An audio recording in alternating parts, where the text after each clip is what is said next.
сәлем достар, мен бүгін сендерге қызықты ертек айтып беретін боламын. Ертегінің аты Мақта қыз бен мысық туралы. Ертеде ешкі жонып өртеде Мақта қыз бен мысық өмір сүріпті. Бір кезінде Мақта қыз үйін жинап жүріп мүйіз тауып алыпты. Мүйізді мысық екеуі бөлісіп жейін деп Мақта қыз мысығын шақырыпты. Мысығын келші, мысығын келші деп шақырып апты. Мысығы келмепті. Сосын тауып алған мүйізді өлшеп қойыпты. Мысығы келіп, не деп шақырыпты? Не үшін шақырдың дейді.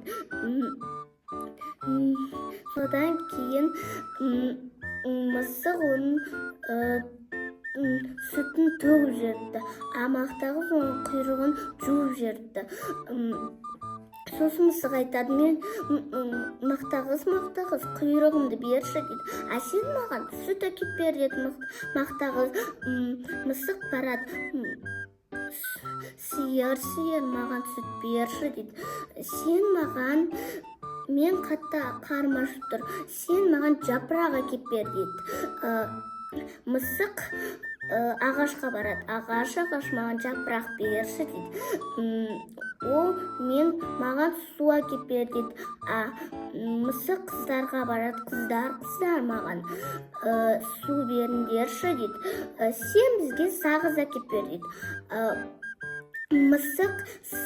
Мысық дүкеншіге барады. Дүкенші маған сағыз беріңші дейді. Сен маған жұмыртқа әкеп бер дейді. Тауыққа барады. Тауық маған жұмыртқа берші дейді. Сен маған бидай бер.